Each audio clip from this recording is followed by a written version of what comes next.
Hello, my wonderful listeners, and welcome back to another fun episode of 1000 Gurus with me, your host, J.R. Yonacruz. Today's guest is Justin Tran. Justin is a self-proclaimed just a regular dude, but beneath his humble exterior lies a man of dedication, persistence, compassion, self-awareness, and the desire to constantly improve his emotional intelligence. Above all else, he seeks peace within himself and connection with those who feel like home. So I was excited to have Justin on the show for a reason I get into in the episode, which is some of the conversations that we've had were actually core inspirations for this podcast. We're friends, but we're barely more than acquaintances, to be honest, because we've spent so little time together. We've only really hung out 2 or 3 times in person at parties, but we've had such good conversations that were very deep and vulnerable, and I barely knew him at the time. But regardless, it was nice because he's also a fellow fitness enthusiast. He's also into Japanese culture like anime and maid cafes, and he's really big into fashion, or specifically high fashion. And the meat of what we talk about is relationships, trauma, therapy, PTSD, unhealthy patterns, self-love, and surrounding yourself with the right people. It was a very wide-ranging conversation and very vulnerable, so hopefully you guys enjoy it. So without further ado, hope you enjoy this episode with Justin Tran. Hello everyone and welcome back to 1000 Gurus. Please welcome my guest, Justin. What's up? It's your boy, Justin Tran, J Nasty. Thanks for being here, Justin. I really appreciate it. Thank you for having me. Yeah, I've been wanting to have you on the show for a little bit. So I'm glad you made it out. I know it's kind of hot today because driving here, you said there was like a couple fires. Yeah. You probably started it because you're so hot. So shame on you. Let me go into how I know you. So we met through our mutual friend, Dan, and we've both danced on choreos, but separately. And we only hung out like a couple of times at various parties, a couple of times at your place and once at Genesis's place. But the reason why I wanted you on the show is because I felt like those few times we had such deep, profound, long conversations. And it was one of those things where if I look at the inspiration for this show, it's conversations like those that were like, I wish these were recorded because they're so good. I tell this story a lot, but if I ever bring up Justin in a conversation, I'm like, oh yeah, one time he walked in and then like within 2 seconds, I was like, hey, let's talk about trauma. And then we just went into it for an hour and a half, like 0 to 60, which is not a normal thing to do with people that you just meet or acquaintances. But I thought it was fun, enjoyable, and very profound to me.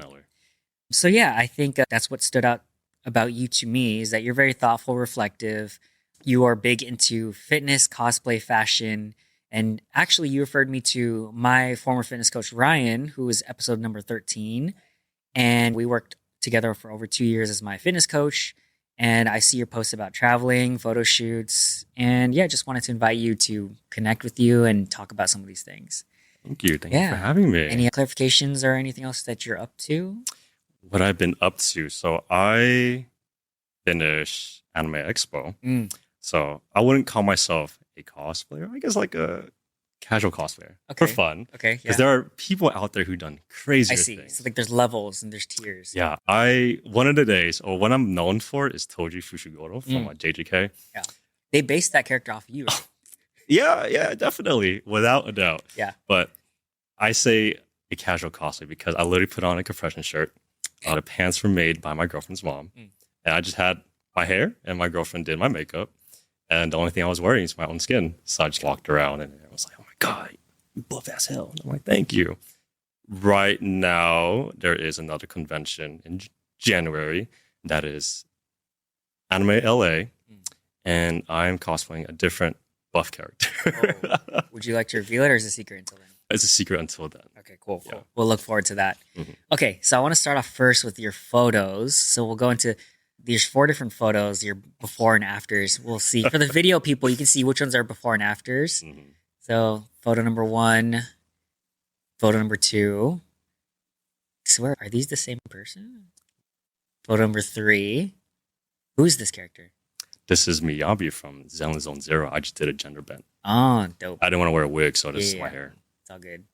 And then number 4. And that's why I basically dress every single day when I go out. Yeah, no, for real. That's what it seems like. The question was, how did you go from that to that? Like the first couple to the second couple. But I think we'll go into it. But do you have any thoughts on a TLDR of that journey? Like, how did you go from high school Justin to current Justin? I think the biggest thing for me was to look like an anime character. And here I am. I dressed up as Toji. Yeah. And I look like every generic buff dude with straight hair. But if we want to be a bit more deep, a lot of it comes from honestly like spite, because growing up, it's just like I grew up in a place where there wasn't a lot of Asian people, so a lot of experienced racism in childhood, like being called the C word, the G word, and it's just I don't feel like I belong anywhere. And being in college where you meet many more people, there's people who come up to you like, "You look good for an Asian." I'm like, huh. So Is that a compliment? I don't know. it's ridiculous. So Yeah. a lot of it, honestly, is spite. But it got to the healthy point of my life where I'm like, I want to look like an anime character. So it began as becoming an anime character, and then experiencing a lot of passive racism, and then overcoming that and screw it all. I'll go back to be an anime character. I like it. Cool. All right. We have a couple of intro questions. So first one is, if you check out Justin's IG, and we'll link everything here, is I would describe it, if you're audio only, it's like, it looks like a fashion catalog if I were to open it up. And I don't know how to describe the style, but it's very like the fourth photo, like all black, sometimes leather, sometimes just other textures. It's almost like goth, but I'm uninformed and I'm like ignorant. So like, how would you describe your style? It's hard to say because I don't think there is a name for my style. I think a generic label would be high fashion. High fashion like Yohji Yamamoto, Endemil Meester, Rick Owens. So a lot of my styling is just shapes and textures. Goth, I think, is a little bit in a different category, and I don't really put myself in that position. So I guess people would be like, oh, this guy's like the dark version of JoJo, bizarre anime, or the stand user. So I don't have a title or a label for myself other than just like high fashion. Okay, so high fashion in black. And black. So obviously the aesthetic, again, if you're looking at the page, you'll get what I'm trying to describe. But it's high fashion, very intricate textures, patterns, like layering clothing. A lot of comments when like random people in the streets, oh, you look like a wizard. Or you look like someone from like a Sith Lord from Star Wars. I can see that. Because it's like very all black, but then very drapey, a little drapey. Intimidating. I promise you, I'm not intimidating. I'm pretty goofy, pretty weird. So don't let my social intimidate you. I like it. Okay, correct me if I'm wrong. It seems like you are a fan of Japanese culture. I think you've traveled there at least a couple of times. Could you explain you already mentioned anime and then high fashion. Is there anything in particular that draws you to Japanese culture? To be honest, actually, no. Fashion. The fashion in Japan is so different than the fashion in America. I think being in Japan, everyone is so open-minded and sensitive in terms of just like the awareness of how people dress. People in America, the way I see it, people are very comfortable and people are afraid to go against the status quo. People want to blend in so they don't stand out too much. But in Japan, people want to stand out. It's crazy because people, if they want to get their mail, they dress up, they put on makeup just to get mail. But, people in America, they just come up bummy, baggy PJ, sometimes shirtless, a dirty tee, and just pick up mail. But people in Japan are so different that they put in the work into looking good for themselves. I watch a lot of YouTube videos, and a bunch of it is just people, what are you wearing? You talk about all the brands you're wearing, and every single person is so different. There's no concrete style. You have Americana, you have streetwear, you have high fashion, you have Y2K, so many different people. Whereas America is just one image, one style.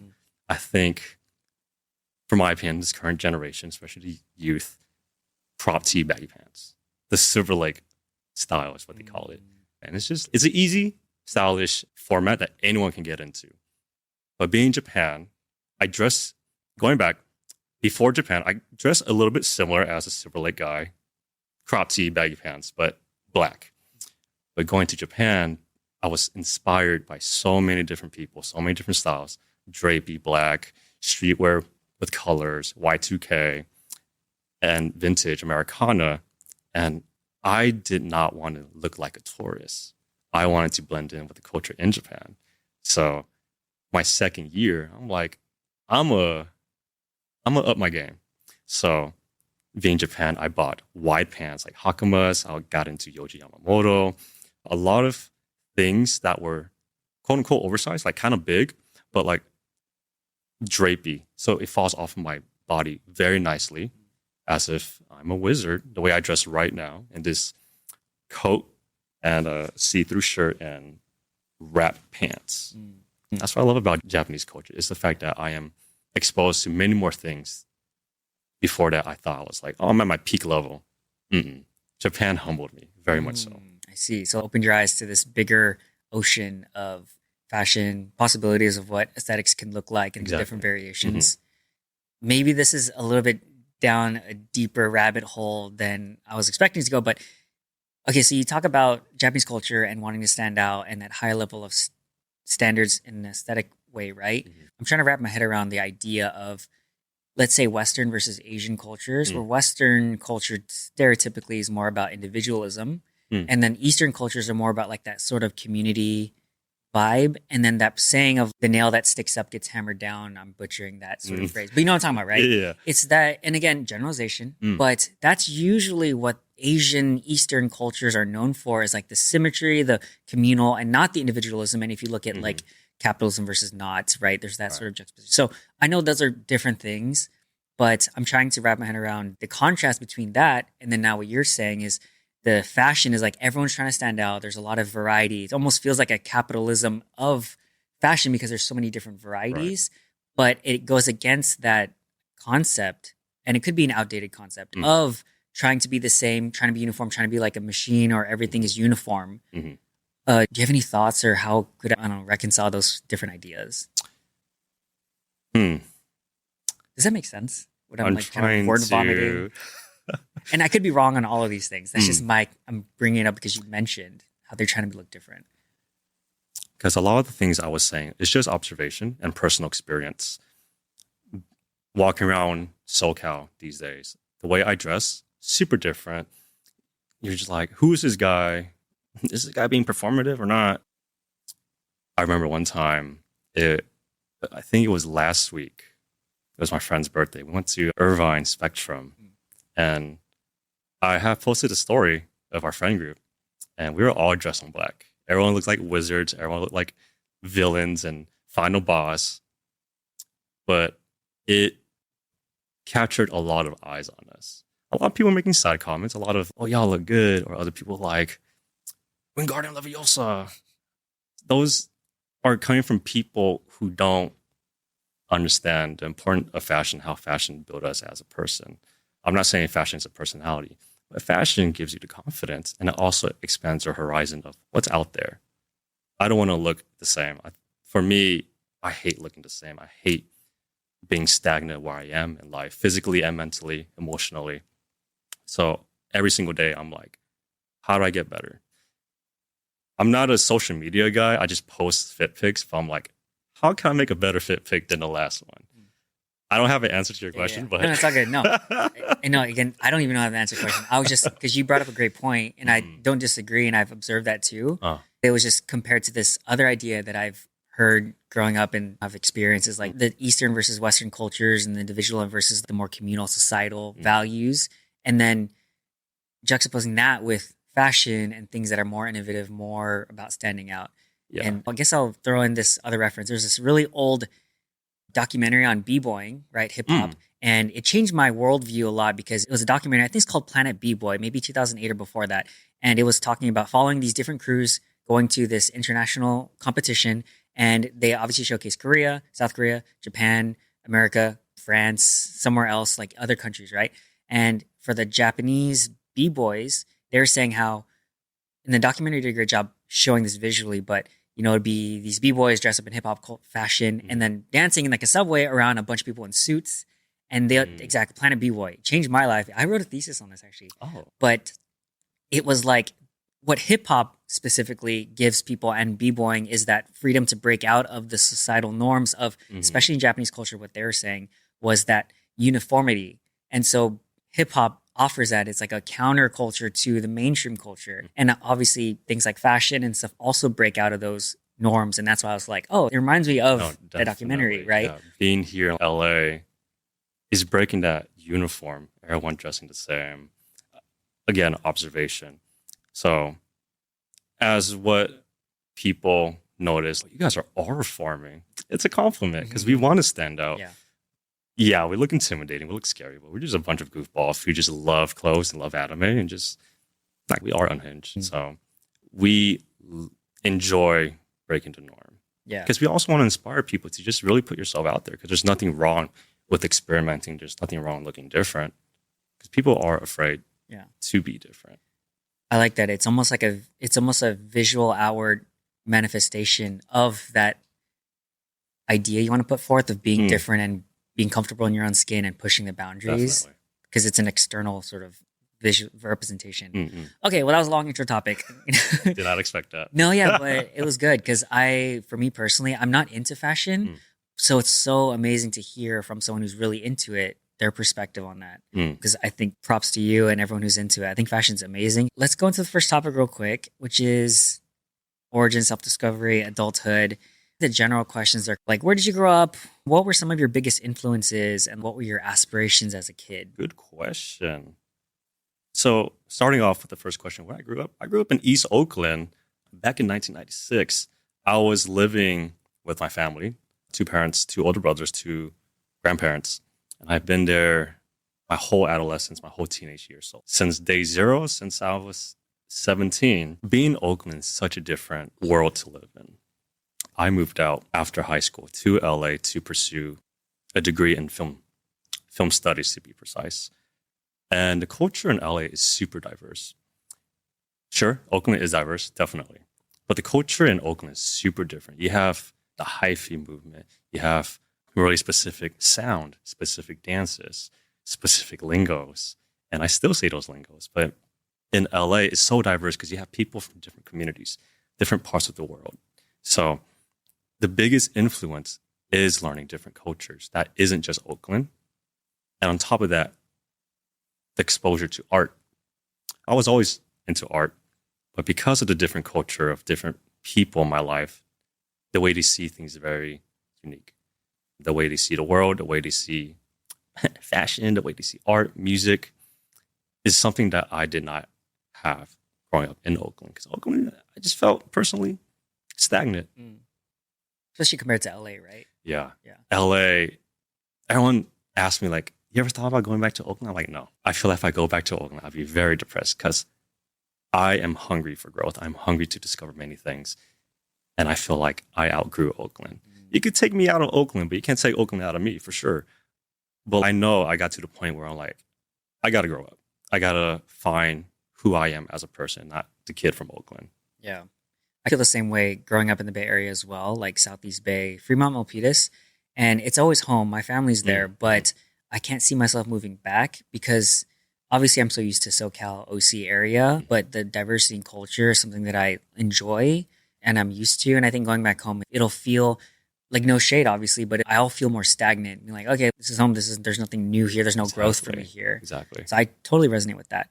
Maybe you already touched on this, but the next question I had was like, how did changing your environment after school and moving away from home advance your journey of self-discovery? I know you said the culture is a big part of that, but anything else come to mind? Like in self-discovery, living on my own.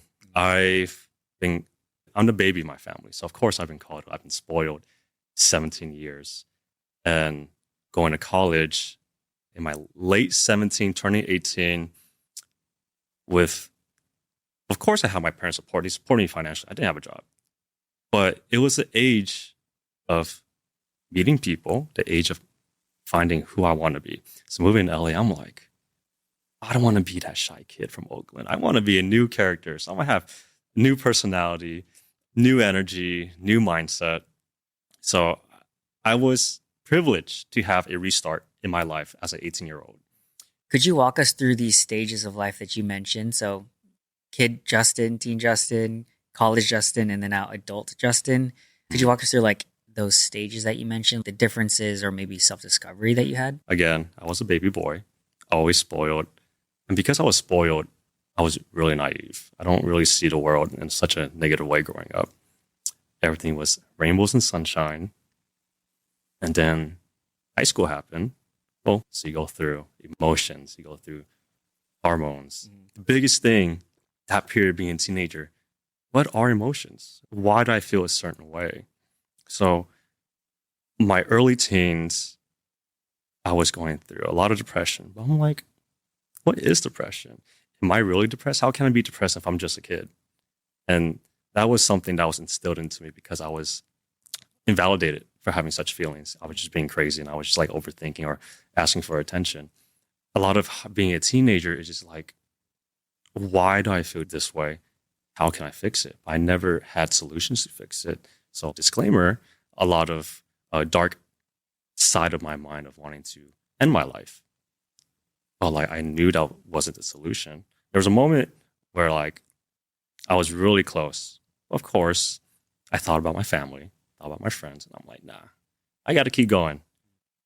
But like there has to be a better way. But being a teenager at that era of 2010, it's like it was such a taboo, especially in an Asian family household. You're not supposed to have depression. You're just a kid. We gave you a house. We gave you food. What's there to be depressed about? Yeah. Was there anything that helped you through those sort of thought processes? I know you said you thought about your family and, okay, let's keep going, right? Yeah. But was there anything specific that either happened, someone said to you, or an experience or something you learned that helped you through that sort of time? At the time, a lot of it was just validation from my friends. I also grew up with the internet, so I was getting validation from my online friends. It is a good thing to get those validation, but it became an addiction because I was yearning for those validation to feel good about myself, to keep going. And that's a really unhealthy mindset because that led into college too. College, I had to restart. Yeah, new guy, new man, new mindset. But that darkness still was following me. So every time I felt lonely, I'm just depressed. I feel like no one cares about me. No one loved me. In college, man, I wanted girlfriends. So I'm like, well, I didn't get any girlfriends. So I'm just like, I wanted them, but I didn't get them. Yeah. I'm like, why does nobody love me? Why Yeah. does nobody want me? Like, I'm cute, you know? At the time, I thought I was emotionally intelligent. I wasn't. I'm just questioning so many things about my worth because I was basing it off of other people. So that definitely, I have developed anxious attachment, the codependency on my friends, and seeking validation from my friends when I should never done that to begin with. And that fell into my first two relationships in my early 20s. I got into a relationship because I was depressed. So I found someone who was giving me what I wanted. And then by the time when they were giving attention to their friends, rightfully so, I was like, no, give it back to me. That's mine. I deserve it. Yeah. Exactly. So I'm just like, I'm just asking her out. I want her to be mine. And I got what I wanted. And that's the problem. I got what I wanted because it filled the void in me and I no longer wanted it. And I went through 2 years of that relationship with just going through so many fights, doubting myself, doubting my partner at the time, and just brought the bad out to both of us. And it didn't work out. So after that relationship, I thought I got better, but I ended up going to the next relationship, bringing the same problems from my last girlfriend to my next girlfriend. So I didn't heal. I was running away. I thought I got better because I'm like, damn, I got a better mindset. I'm more confident. The way I think is not the same 2 years ago. Like I definitely grew, so I think I'm good now. Yeah, but I did not grow. I was, how do you say? I wouldn't say trauma dumping, but like I put all my problems in my next relationship. Problems that I never fix. A lot of the lack of communication, a lot of lack of critical thinking of my emotions, and the hesitation of learning about the other person's feelings. I wasn't the best boyfriend at the time with those two relationships. And of course, my partners didn't treat me well, but no one's a good person. So there's a lot of learning, a lot of development of what is happiness in a relationship. How do I find love? And will I ever find a person who will love me for me? But will I become the better person than who I was the first two relationships? There's a lot of doubt. And as adulthood came, I think like 25, even now, I went through therapy. And therapy, I went into it like, I need relationship advice. I ended up coming out with PTSD. So I was like, yeah, so why am I like this in a relationship? Why do I act like this? Why am I also always chasing girls who are like this to me? And yet I tolerate it for 2 years when I shouldn't have. And then my therapist, well, let's start with your childhood. Let's start with your family. And a lot of it was PTSD. Growing up in an Asian household, just a lot of fighting through words, spanking, as we all joke about. As adults now, we joke about it, but like looking back, it made me broken growing up. So I remember taking that test, the PTSD test that my therapist gave me. I was crying. I was like, damn, I never knew that I was so broken. I was so hurt. There was a most simplest question, but those questions just made me like bawl. And after going through therapy, I think 6 months, it was pretty short because it was also after my breakup. And that was when I was like, I'm locking in on growing up. That's where I became super aware of my emotions, super aware of the way I think. So if I think when I feel a certain way, like I'm upset, I'm like, hold up, why am I upset? Da, da, da, da. And then I become very relaxed and I go through the steps of why do I feel this way and why I should not be reactive to these emotions. So going to Justin now, I'm in a happy relationship. My 2 years is coming up, 8-8, affinity. So being with my girlfriend now, I'm very calm. I'm always looking forward to everything. I'm not walking on eggshells. There's no fights. There's always discussion and the hunger to grow as an individual and as a lover. So that's where I am now as a romantic person. But as a person now, very confident. I love clothes. I love my friends. And the things I do, I don't apologize. By that, I meant like the things I love. Like anime. I remember anime growing up. Oh, you watch anime? That's so weird. I'm like, y'all watch anime? So what? I go anime expo. I dress up just as a buff dude. What you can do about it? So, yeah. Nice. So it's like now you just lean into who you are authentically, what you love and what you do. Mm-hmm. And thank you for sharing that. One of the things I wanted to ask about your therapy and journey, and maybe you touched upon a little bit of this, what are the signs that you might need that sort of external guidance? But then on top of that, what are some strategies that helped you out? I know you mentioned taking yourself out of yourself and looking at it third part, like, why am I feeling this way? And observing yourself in that way, which calms you down and helps you feel more grounded. Were there any other things that helped you in your experience through therapy that you use today? To rewind a little bit back in your question, like, how do I get into therapy? I got into it because I, myself, and my partner, we were at our lowest in our relationship. You saw the need, both of you guys, yeah. And throughout both my relationship, I always blame myself. Like, the reason why our relationship is so bad because of me. So everything's about self-blame. I'm at fault. And of course, I know both of my exes, they didn't mean to, but there's a lot of accusations. So those accusations make me feel even worse about myself. And I can't help but take in those blame. So it got to the point I'm like, I need therapy. I need to know why I'm like this. And throughout that journey, it's, well, you're not the only one who's at fault. So I realized that that's not me. The thing I took away from therapy, other than just like glazing it, oh, therapy, you should take it. No, not everyone can have therapy, and that's fine. But what I took away from it is being emotionally aware. I think that's the most important thing because we overlook that. Like, we are very reactive.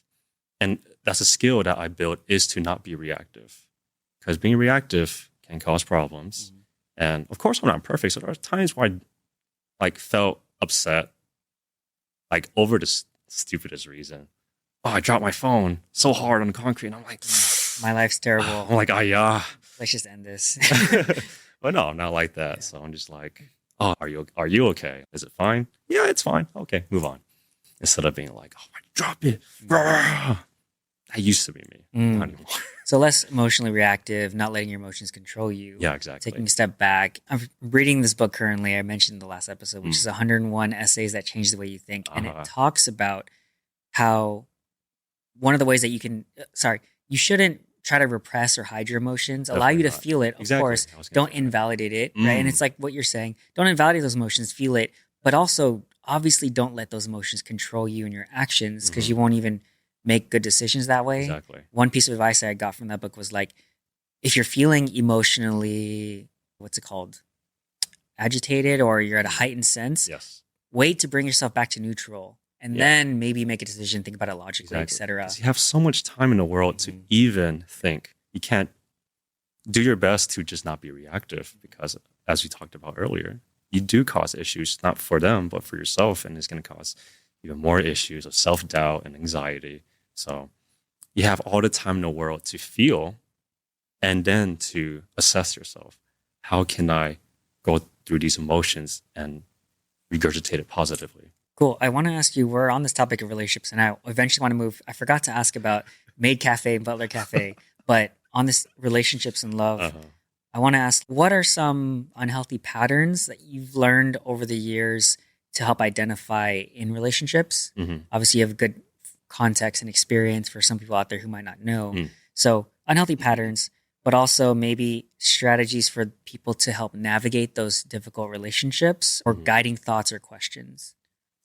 What are some patterns? A lot of the patterns in my first two relationships is being scared to talk to your partner. You should never be scared to talk to your partner. Your partner, that's a sign, right? Yeah, your partner should be the one to uplift you, and you should always be happy to talk to your partner. But I was scared. I was scared of messing up. The relationship I am now, it's okay to mess up because we're not perfect, and you have that safe space now. Exactly. I didn't have that safe space. I was accused. I was belittled. I was invalidated to feel a certain way because I was the first one to cause a problem. And that's the biggest thing I think people should be mindful of. Like, why am I afraid to tell this person things, right? We don't want to walk on eggshells. That's another thing, walk on eggshells. I walked on so many eggshells. And this floor is just all eggshells. And like, you don't want to crack them. You don't want to cause any problems. You don't want to make noise. And because I was walking on eggshells, I had to suppress my emotions. If I was upset, I'm like, oh, I can't be upset because they're going to be upset. I'm upset. And I don't want to fight. So I'm going to avoid talking about it. And realizing that, becoming codependent on their happiness. So putting their happiness over mine. So if they're happy, I'm happy. If they're not, I'm not happy either. So you really lose yourself as a person. And I think that's the biggest thing that everyone should be aware of when you go in a relationship is, are you you? Are you still yourself before the relationship? And if you still yourself, are you a better person? Those first two relationships, I lost myself. I was definitely annoying. I was a guy in a friend group who was like, hold on, I gotta take this phone call. Hold on, I gotta step away. I was not present with my friends. And it got to the point where I did lose friends. And I'm like, why am I losing people? And that's because I put myself in a situation where I did not put myself first. Being with my girlfriend now, she's an extension of me to maybe the person I am today. So being single before her, my life was good. I had hella friends. I was super healthy physically, emotionally, and mentally. And when she came to my life, it got even better. So I feel like a relationship should be a cherry on top of your own life. But of course, you want to be the best version of yourself.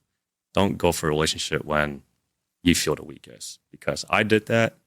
I got what I wanted and I did not want it. And I caused a lot of problems as well, experiencing a lot of downfall and hurting myself in the process. I love that insight a lot because juxtaposed with what you're saying in your first two relationships, the foundation of those relationships was lack, need, not being enough. And so how can you build a good relationship off of that foundation? And then you're saying now that going into this healthy relationship, you were beforehand, you worked on yourself, you felt like more of a complete person.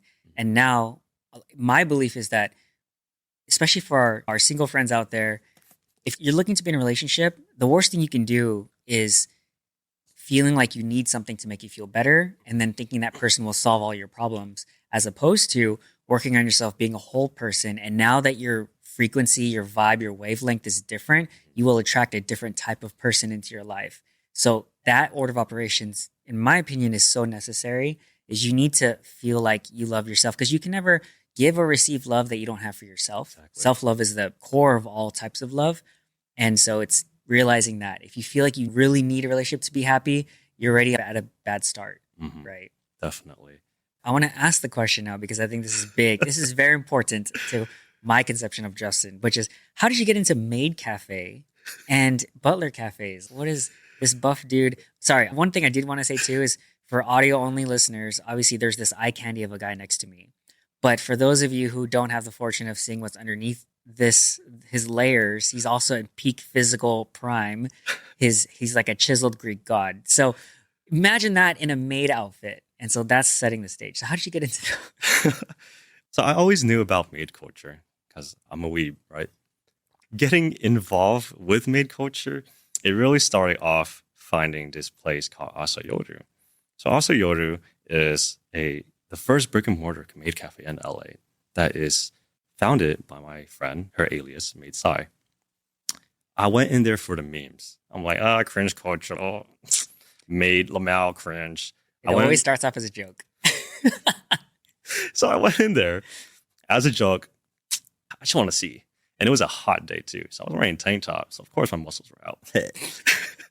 So I went in with my friend and then sat there and I was just ordering all the special stuff like the parfait, the games, performances. Again, I came in there as a joke. I was like, these are just me. Let's get a parfait. Got a parfait. And then it was a performative thing. It was before you eat a meal or dessert, they have to cast some magic. Casting magic gets rid of the poison of your food. So they hit the more kyun. That makes sense. Yeah. So when they hit the spell, you can eat it. So I was like, okay, I like it. And then I ordered games, and the games we did just like Hungry Hippos. And you really interact with the maids. And then I ordered the performance. And then I chose the maid that I want to see perform. They go on stage and they just start dancing. And I'm like, this is crazy. And on top of that, there are people in the audience who dance with the maids in the back. Not the same choreography, but it's like fan chants. I think, correct me if I'm wrong, woteke? Don't quote me on that. Basically, it's just like they have two light sticks and they just go crazy. They go dance, they scream. And it's just all about vibes. I'm like, damn. And this is also after I left choreos. A few years after I left choreos, I'm just like, I miss performing. But it was so fun to watch. And as the night ended, Sai came up to me. She's like, you ever thought about being maid? I'm like, huh? Yeah, so I'm planning a maid event called Swole Maid or Swole Yoru. So the name, original name, Asayoru, but the event is called Aswo Yoru. And my arms were out there. So she scouted me basically. And she's like, yeah, come join. Like, here's the application. And I'm like, at the time, I was self-doubting myself. Yeah, I got the muscles, but I don't have food service experience. But it's like, I just post a picture for Kat. We'll teach you. I went through that. And then I got in. And then I met a bunch of people. I met other buff dudes and women. And by the way, that's where I saw my girlfriend. It was love at first sight at a Maid Cafe. Oh, so she was also a maid. Yeah, so we were coworkers that fell in love. Oh, nice. I went through that 4 seasons. Season 1, season 2. So there's 4 seasons. How long is a season? It was more so the frame of time. So we had one in September. Okay. And because Asoyoru season 1 did so well, we did Asoyoru season 2. When was that? I think it was like April. Okay, so it was like about half a year-ish or whatever? Yeah. And then I think it was planned on the spot. And then that did well. Then we did another one in September, but we did 2 seasons in 1 week. So like season 3 and 4. And it lasts how long? A day? It was just a weekend. Oh, weekend. Okay, gotcha. The first 2 seasons was just 1 weekend from 5 till 9. And then season 3 and 4 was Saturday and Sunday. So it became a joke and I got involved. And a lot of patrons from like the Maid Cafe, oh, you're Swole Justin. I was like, yeah, that's me. I still got it. And then how I got involved with Butler Cafe, also my friend reached out and he's like, I see your muscles. I see the way you dance. Can you perform for me? I was like, yeah. Rewind. He did Anime Expo. So Anime Expo had Butler Cafe. And I went to the 18 plus. So I saw a bunch of dudes shirtless with a vest on. And there were also women there, but they had wigs, they had disguises, rightfully so. And I was seeing the dance performance. I'm like, oh my God, I miss dancing. I miss performing. And choreos gave me that platform to perform. Little tangent, performing the exhibition night for choreos. Oh, amazing. I'm like, I miss performing so much. So Maid Cafe gave me the opportunity. But Maid Cafe, I was doing cute dances. By cute dances with flexing my arms. And then Butler Cafe, which I'm in the process now, is just a bit more in my comfort of not being too cute, being like charming, very charming. But I do miss covering boy groups hella hard and all the lip bites and everything. Oh, Yeah. that was sexy. But yeah, I'm currently in a process of training and practicing for dances and performing. And that is happening at the end of August. So the difference between Butler and Maid Cafe is just like Butler's obviously the attire, but you're saying, is it more dancing, less cute dancing, or? They're both performative, actually. Okay. Yeah. So like, Similarly, it was a mix of serving food and then doing magic on the food, Yeah. and then performing. So it wasn't Both. real. Yeah. Okay. So it wasn't really So it's just the attire is the main difference. basically, and like The character. the character. Right. Yeah. Okay. Dang, that's. I would say people check out. Do you have videos up there of you doing that, or do they see anything anywhere? Where would you direct them if they want to, if they're curious about Butler and Maid Cafes? Okay, so Aswoyoru, you have to go on Asoyoru's like Instagram account, and they do have reels, but you have to go back like a year or two ago because it is like pretty old. Yeah. And they do have like TikToks. The TikTok I was in went viral, and Butler Cafe. We're currently in the plans right now, I see. but you'll eventually find us when this video gets released. Nice. Okay, I'll link at least the first one so people can check it out, and then maybe if you publicize on your socials and then people check it out. If you want to see me in the maid dress, I'm also out. I'm there. Who would not want to see that? Come on. Okay. Any last thoughts on, if you want to take it back to relationships and love or anything else on Maid Cafe? Honestly, not I could think of. Any questions you have for me? I think that was a good place. I was going to transition to rapid fire questions, and maybe some of those things will come up again. Sure. Okay. We'll go into rapid fire. First question, billboard question. If you could put up a sign for millions of people to see, what would it say? Non-commercial, metaphorical. Metaphorical. Oh, man, I was going to say, use your damn signals when you drive. Please use your signals. It's not that hard. Just flip the switch. That's fair. Yeah. Yeah. I think it's a win-win. We should definitely do that. What is one of the hardest challenges you faced in your life, and what did you learn from it? Hardest challenges I faced in my life is being too hot, too attractive. I had to work for that. The biggest challenges is being happy. And how do I learn from it? Finding the right people in my life that gives me that happiness. Not giving me happiness, but like feeling that happiness. So not just relationship, but friendship. So like when you have a bad friend group and they make you feel like shit, damn, don't be in that friend group. Same thing with a relationship. Walk away and find the people that love you for you. Self-inflicted wound. Do you have a story about something that's gone wrong in your life and it's your own fault and you can't blame anyone else because you did it to yourself? Yeah, my first two relationships, people were like, hey, just leave. And I'm like, I'm going to leave. I did not leave. And then I went through 4 years of like depression, anxiety, and trauma, PTSD. Yeah. And I did that to myself. I was told many times because I didn't do it, I lost friends and I lost myself. Another guy said that too, was like, my friends all saw the signs. I couldn't see it. I was into it. So of course I gave myself grace, but obviously that was a self-inflicted wound, right? If you could redo one thing, what would you do differently? As cliche as it is, I can't undo what I did because it put me in this, where I am now. Yeah. But my earrings, because as you can see, I have 2 on each side, but I had 3. So when I pierced the second and third one, I was like, I want to put new rings. So not even 2 hours in, I took my studs off and put in my like hoops, and that caused a lot of problems, introducing bacteria, constant bleeding. Yeah. So I spent a whole year, my ear would swell each and every day. It's like a roller coaster. It would bleed in my sleep, and then I'll have like dry blood on my skin, and it would hurt. Yeah, so let your ears heal. So I waited a whole year. I went to a dermatologist and got a steroid shot for my really small keloids. And I took a chance and pierced my ears again. And thankfully, I did not bleed. It's have not swelled since. So I'm letting this current one heal. And then I'm going to go back next month and pierce the third one. And yeah, I miss having 3 earrings. Yeah. But like, take care of your body. Ear care is important. Yeah. Don't take that for granted. When people tell you to keep it in and take care of it, do that. Listen to them. If you could give your younger self advice, what would it be now? Any age? The younger self. this advice is only for younger me. It's not that serious. It's not that dramatic. Yes, feelings are real. You can The way you feel things is very valid, but you don't need to blow it out of proportion, because at the end of the day, you're okay as long as you're safe and healthy, and that you keep going for yourself, not for anyone. So, ain't not that serious, bro. Good perspective. In the last few years, what new belief, behavior, or habit has improved your life? New habit, mindset that changed my life.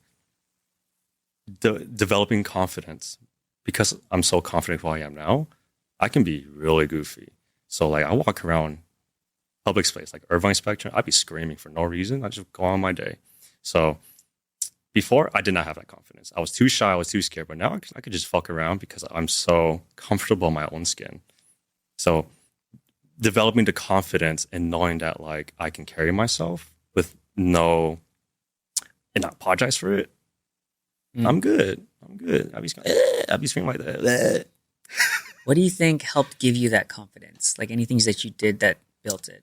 And it goes back to relationships. So when you have a partner that uplifts you and bring the best out of you, not just your partner, your friend groups, or a best friend, one person, someone who gives you the drive to just be yourself and not apologize for being yourself. So because I have a great girlfriend, a great friend group who are also pretty weird, it just a little group of hyenas in the wilderness just making weird noises and sticking their tongues out. Yeah. So choosing your social circle is very important. Personally, for me, yeah, that helped me boost my confidence a lot. And having those people gas you up every time you dress up. Yes. Who would you call successful, and how do you define success? Who do I call successful? To be very selfish, myself. And how do I define that? How do I know I'm successful? I'm not rich. I don't got a mansion. I don't got a yacht, but I'm very happy. I've never been this happy and confident in myself before because I have the richest friend group. By richest, the most lovable people I've ever been, the most aware, who are self-aware, emotionally intelligent, but also don't take life too seriously. And they know how to choose their friends. They're very careful. They can stand up for themselves, but also have your back. And I find that really successful to have the right community for myself. I like it. It reminds me of this reel I saw a while ago, which was it was a video of a family eating around a dinner table, and there's the text on the video that says, some people are so poor that all they have is money.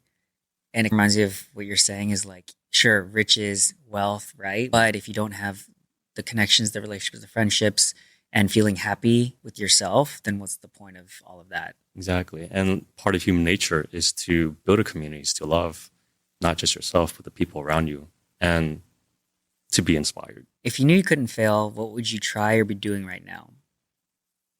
Swim. I don't know how to swim, which is a weird thing to say. I knew how to swim as a kid. I went to YMCA, and then I started going to YMCA for a week, and I forgot how to swim. I couldn't float. And since then, I've just been afraid to swim. And now I have too much muscle. I barely have fat. I think I have too much muscle and not enough fat. That's why I can't swim, guys. I'm like 10% body fat. So I sink. People be like, I don't know swim terminologies or move sets. Yeah. So they just go in circles. I do the same thing, but I sink. So it's like, I'm trying to swim. Yeah. When's the last time you've been in a pool or water or anything? I think last summer. Okay. It was just like a nightly swim with my friends. Gotcha. So you're just like walking around or something? I was basically walking around. They were teaching me how to swim. So I was at the edge and it had to be like horizontal. Right. I was still sinking. So I was just like, God damn it. So I was trying so hard to swim. It's just physics, guys. He's just too cut. He's just too much muscle. Unfortunately. Yeah. Yeah. Him and water. There's a good balance of being. It's the curse of being too attractive. Not even. Don't be too buff, otherwise don't be too buff. You can't save a life in water. Yeah. Something like that. Do you watch One Piece at all? I don't. Okay, so do you know the idea of like devil fruits or anything? Like you eat this fruit and then you get powers. And then you can't swim. So if you eat a devil fruit and you get powers, you can no longer swim, you just sink. And so my brain is like, Justin ate a devil fruit. He can't swim because he is a superhero. I had to sacrifice one thing. I sacrificed swimming. He ate the muscle fruit and now he can't swim. Okay, next question is: if you knew you would absolutely fail, what would you do anyway? If I knew I would fail and what I do anyways, oh man, drifting. Really? Yeah, I want to Why? drift. Oh, okay.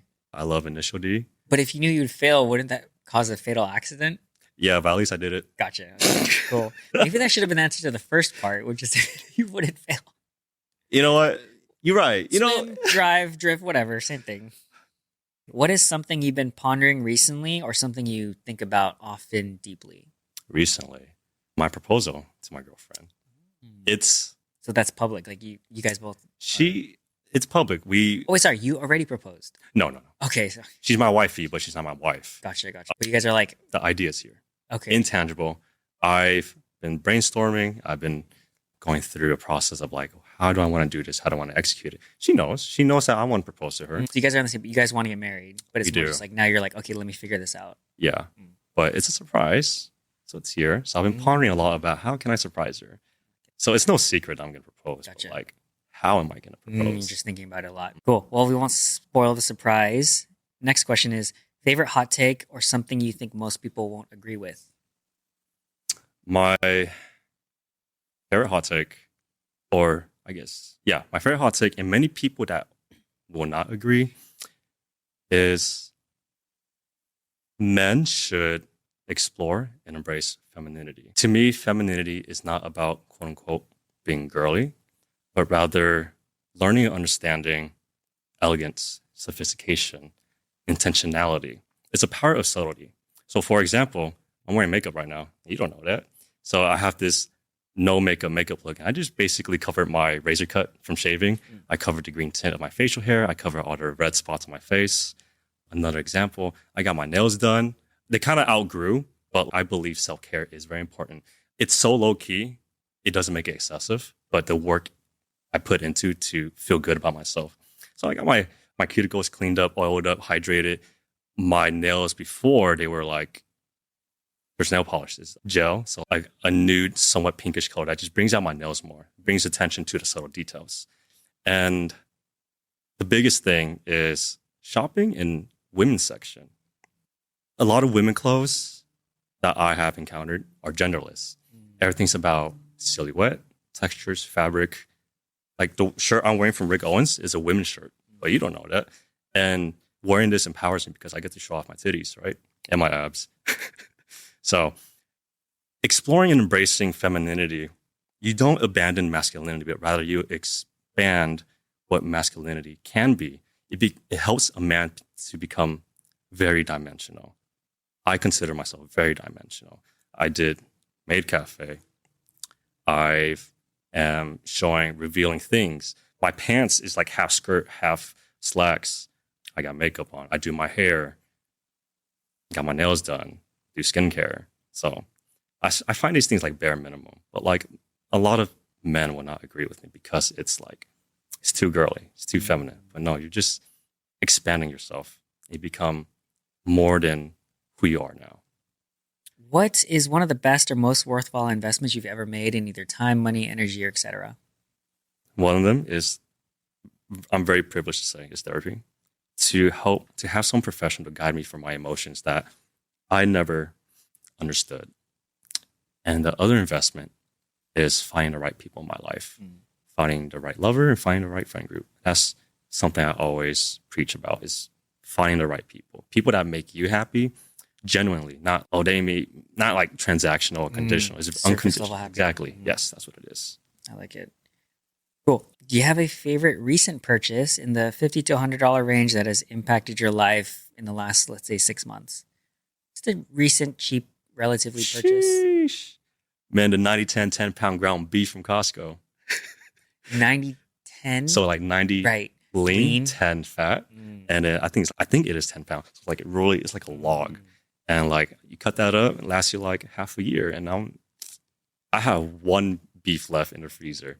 So that's like the best investment. I saved at the time. Oh my God, it's hella money. Yeah, sure. But like you save hella money in the long run. Just so because, it's like very cost efficient. Yeah. And just coming from a person who works out a lot and eat very boring meals. I cook boring meals for myself until my girlfriend cooks me the most delicious meals. Like it. I recommend it. Yeah. Man, we had this whole discussion at Starbucks about fitness and nutrition and stuff like that. Maybe part two will cover that. The whole nutrition and eating and how to stay on the grind and the consistency it takes to recomp your body. Last rapid fire, any favorite books, movies, videos, articles, media, or anything that you share or recommend the most? I recommend this anime Free Run. It's on Netflix right now. That's on my list, top of my list. It's- One season right now, right? Yes. It's 20. coming out. Yeah, 24 episodes. Free Run, it's a little slow in the beginning, but the point of Free Run is to go on a journey with her to discover emotions and relationship. And that's the most important thing that we talk about is being aware of your emotions and relationship. Like, it's not even a spoiler because she outlived a lot of her teammates because she's an elf that can live up to 2,000-3,000 years. But not once she ever felt anything. She's like, oh, it's whatever. Life goes on. But this particular team made her feel very different. And she's like, he's not in my life for that long, but why am I crying? And then she goes through different people in her life, and the people she meets help her question, why do I feel a certain way? Why do I love this person? And why am I attached to this person? So Free Run is a really beautiful anime. It's a nice pace. The pace is perfect. At first, I say that it was slow at first because I came back from watching JJK. Or anime like Solo Leveling, which is just fast. every second is. So I took a year break. I returned to Free Run with a different mindset. And I'm like, okay, I'm ready. It's definitely a show that you should sit down and watch, but definitely enjoy it. And you get to learn a lot. And besides like the message, there's a lot of cinematography that came to it. And there's a little film nerd in me that I will not go into because I don't want to take too much time. Yeah. It's at the top of my list, and I was gonna ask, and you already answered it. It was like, why do you think it's so popular? Like, why do you think people like it so much? But I think what you said encapsulates that. I'm sold on it even more now because I'm like, oh shit, that sounds really like your first line. I was like, I'm sold. I'm gonna watch it. If you read the books about self-discovery, Free Run is a visual book for you. Okay, all right, it's on my list. Cool. All right. That is the end of rapid fire questions, Justin. We made it. So we'll get into ending questions. So first off, gratitude. Justin, what are you grateful for? I'm very grateful to be alive. I'm grateful to wake up every single day to live the life that not many people can live. People have gone away from this world, and there's people who are still trying to find purpose. I'm very fortunate to wake up, a roof over my head, and a bed to sleep in, clothes, hot water, food, and I don't take any of that for granted. Of course, I work for it, definitely, but I don't take it for granted. And I'm very grateful to have that and to be the person I am today. Nice. I like it. And 10% body fat. Yeah. Any final ask from the audience or any final takeaways that you'd like them to have from the show? The biggest takeaway is invest in yourself, invest in your happiness. Why put yourself in a position where you don't feel happy? There's a gray area. If you're in a bad friend group, if you're in a bad relationship, I feel like you have the power to take yourself out of it. You just need to find that stepping stone. But invest in yourself because it's going to make you a lot happier. I invested myself emotionally with the proper love I was given from my girlfriend, my friend group, even my parents. After therapy, my communication with my parents have gotten a lot better. And financially, buying the clothes I like, buying a really expensive mattress I could sleep in every day, buying a new computer set so I can keep making videos and art. So a lot of that is because I'm investing in myself, and it makes me really happy. I like it. All right, Justin, where can we find you? Social handles, websites, email, whatever, that if people want to see what you're up to or check out what you're up to or reach out, where can they find you? You can find me on Instagram, Justin Tran _. So JUSTNTRAN _ because I'm trying to be dark and mysterious. There you go. But I'm so not. Dark and mysterious. Yeah, we'll have links to his social so you can follow him, see what he's up to. All right, Justin, that is it. Thank you so much for being here. I really appreciate it. I'm going to take a lot of notes on this. I think you have such great insights, which I expected, but it was nice to have you here, and the vibes you give off, the aura is good. I like it. Thank you. Yeah. So I'm actually a great host. Thank you for having me. Thank you so much. All right, so I'll do my final sign off. Thank you guys for being here. I really appreciate it. Be sure to like, subscribe, follow, leave me 5 stars, comment what you like about this episode. Leave Justin some love in the comments. He likes it. kiss him too. Yeah, kiss him too. Exactly. And a reminder to always be kind to other people, especially yourself. And then reminder that you can always learn something from someone if you take the time to listen. So thanks for being here.